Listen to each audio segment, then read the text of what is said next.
Herkese merhaba. Selamlar. Bugün bir açık hava Roma Müzesi'ndeyiz. Hollanda'da bulunan ve insanların böyle kostümler giyerek gezdiği, adeta buraya Roma kasabalarına benzeyen şehirler inşa ettikleri, içinde demircisi, çanakçısı, Ekmekçisi. fırıncısı, evet her şeyin olduğu. Az önce de arenadaydık. Oraları da şimdi ileride izleyeceksiniz videonun devamında. Çok keyifli bir yerdeyiz. Buradan açılışımızı yapalım istedik. Şu an bir Roma Gözcü Kulesi'nin üzerindeyiz. Bakalım şimdi geze geze devam edeceğiz. Senin bisikletini aldık. Evet. Artık benim de bisikletim var. İki bisiklet geziyoruz. Devam edelim. Edelim.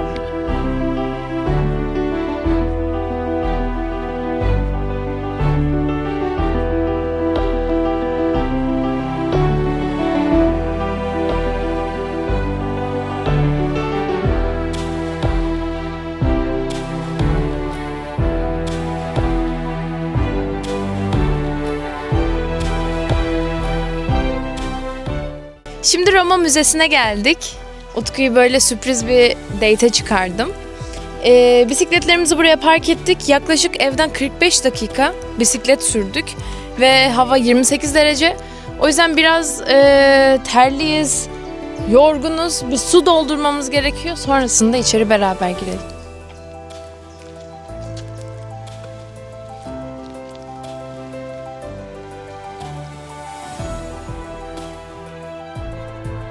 Güneş kremi var. Bunun videosunu yapmıştım.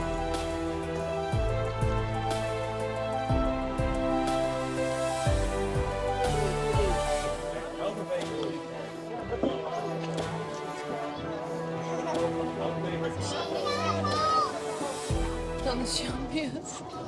Bu ne ya, yerli kadın çıktı içeriden. Ablacığım gözleme var mı? Yeah, it's just like this is. It's just what I tell you. Like this is like more. Ooh, I like it. With water. And one under it, but then only.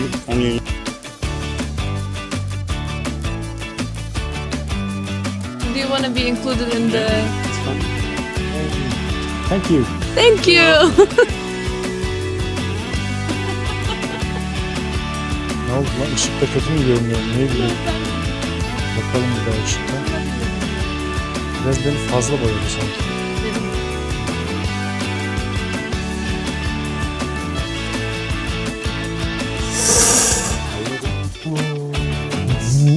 Okay.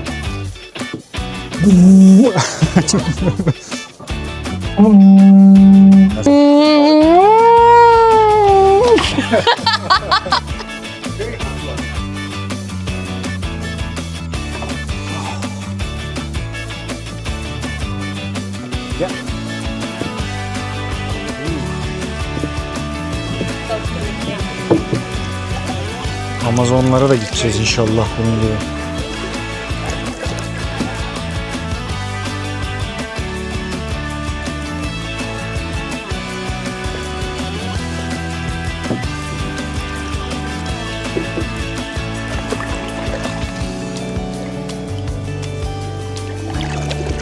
Ulan böyle seyahat ettiğini düşünsene, yıllar sürer.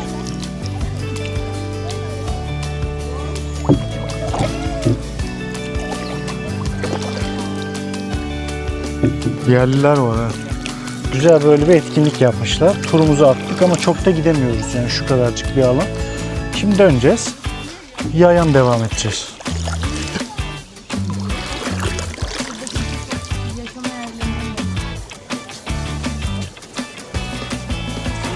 Şimdi bir patika yoldan devam ediyoruz.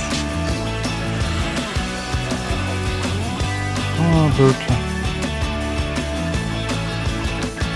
Yine böyle antik çanak çömlek yerlerinden birine geldik. Burada boya yapıyorlar. Teyzeler bir şey yapıyor. Burası da Roma değil ya. Yani boyaları böyle yapıyorlarmış. Ağaç özümü suyla karıştırıyor.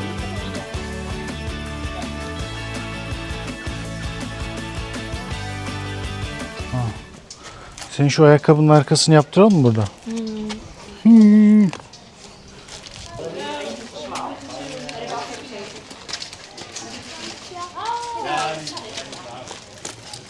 Aa, ekmek veriyor ona.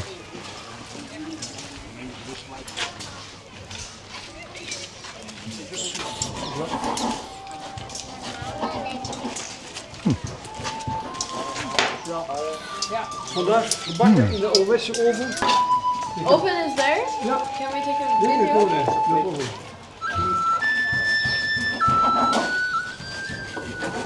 That's really tasty.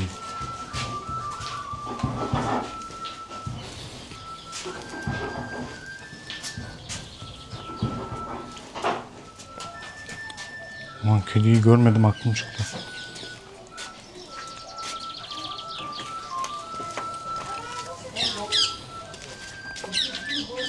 Benim oynadığım bir oyun vardı ya. Orta Çağ'da geçiyordu. Kingdom Come Deliverance. Şu an oranın dünyasına girmiş gibi hissediyorum. Ve kafamda bir müzik sesi var.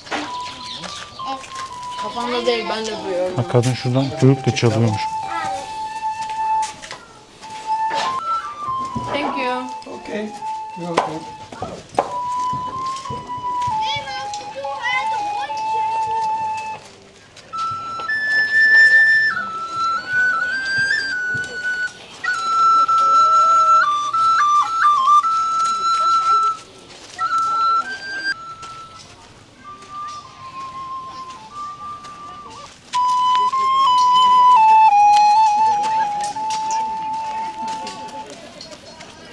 Tatlı bir ortam ama pek tarihe uygun detaylar göremedim, yalan söylemeyeceğim. Yani orada gemi yapmışlar. Roma gemileriyle alakası yok. Viking gemilerine benziyor. Atlar Hani var. at mı var? At severim ya. Horoz kendini öldürtmeye çalışıyor herhalde. Met de hooivork aan de kant. Hè? Bu boğa mı ya? Bu nasıl bir şey? Als we gewoon met stieren als dit van kan al. Stier. Ja, kennels.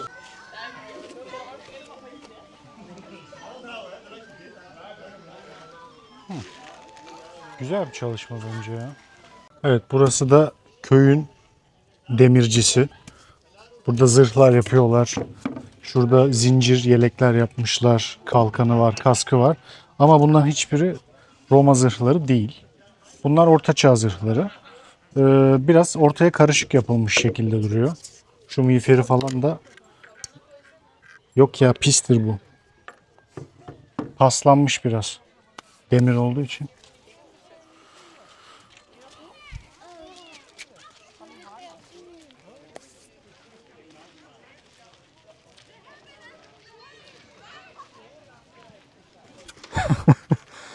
Mountain Blade hastası çifte döndük şu an.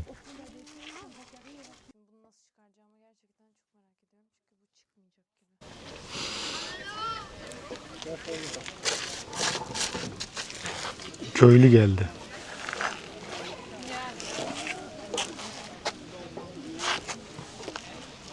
Ama çok zor. Yani bunun ne kadar gerçekçi olduğundan emin değilim. Ama gerçekten çok ağır ve hiç kullanışlı gelmiyor. Yani tamam, güvenliği önceliklendirmişler ama yani bunun içerisinde saatler geçirmek şövalyeleri öldürür resmen.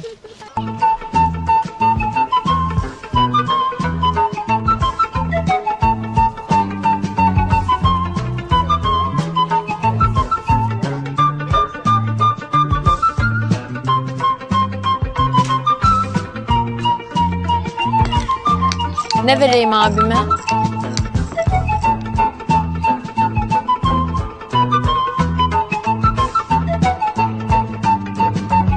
Evet, burada runeleri gördükten sonra tabii ki Viking gemileri vesaire de bize buranın Viking dönemine ait bir bölüm olduğunu gösteriyor.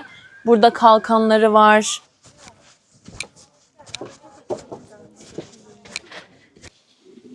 Şimdi Roma hamamlarına geldik. Spartaküs izleyenler bilir Roma hamamlarının nasıl resmedildiğini. Çok güzel yapmışlar.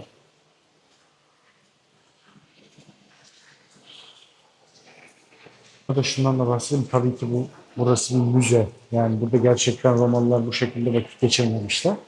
Ama Roma'nın işgalinin altında olduğu bir dönem var tabii ki Hollanda'nın.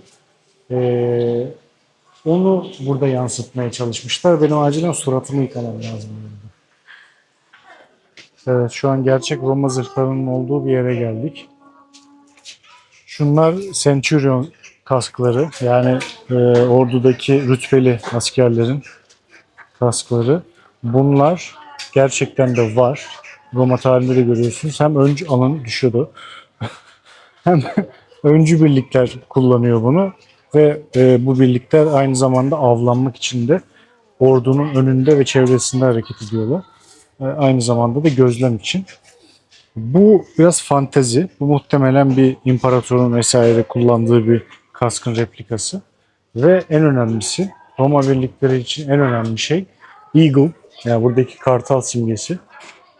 Bu bir birliğin en önemli simgesi ve bunu kaybetmek Roma ordusu için inanılmaz büyük bir aşağılayıcı bir durum.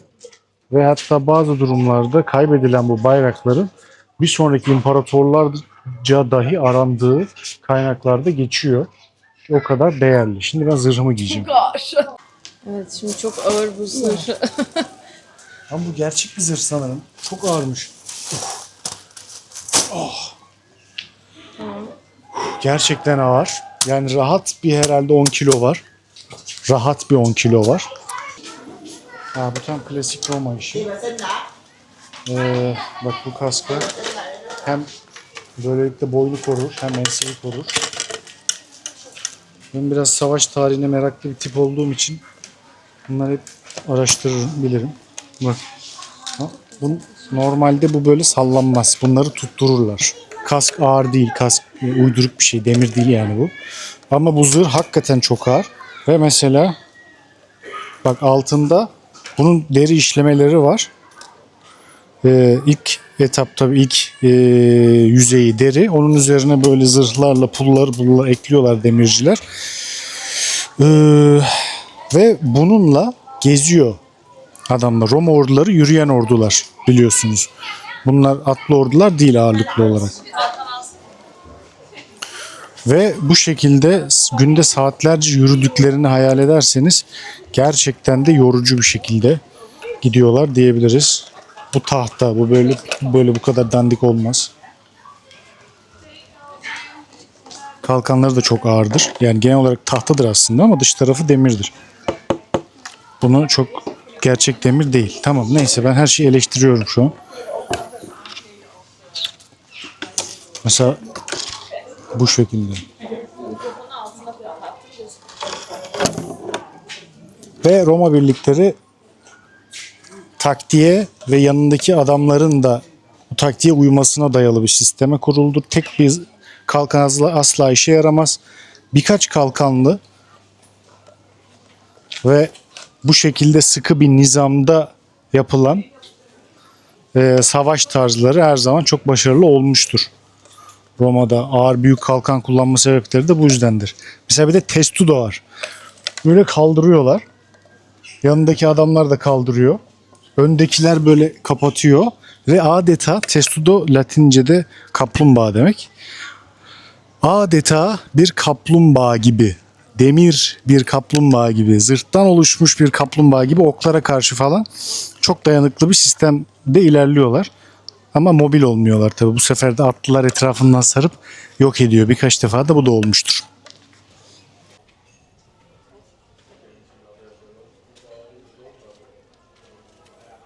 Şimdi arenaya giriyoruz. Bakalım herhalde bize ufak bir gösteri hazırlamışlar. Ve insanlar hemen sıra olmuş ya. Bu olayı gerçekten seviyorum. Yani hemen burada bir sıra oluşturmuşlar ve bekliyorlar.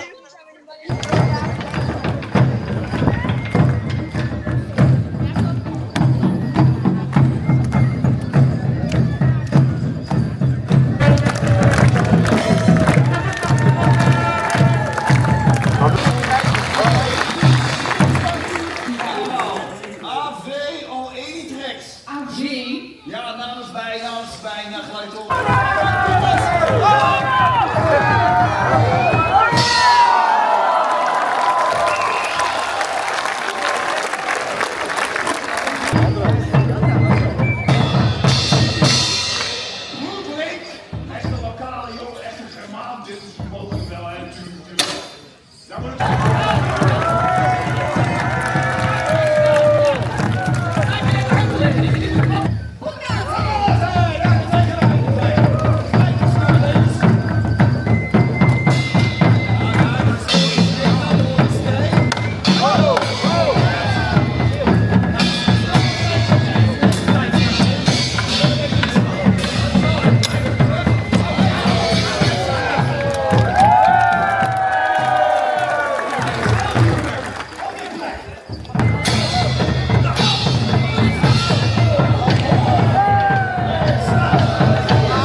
Evet, onu da yapmışlar.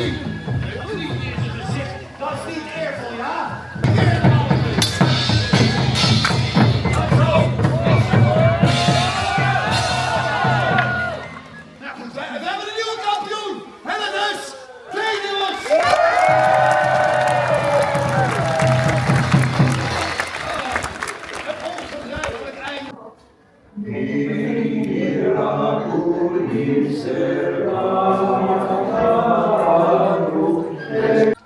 Şimdi manastırın hanında şöyle bir mola verdik, bir yemek yiyelim diye. Ama tabi Hollanda'da olduğumuz için en fazla bu kadar oluyor. 2 tabak 16 euro. Afiyet olsun. Biraz nugget, biraz patates kızartmış.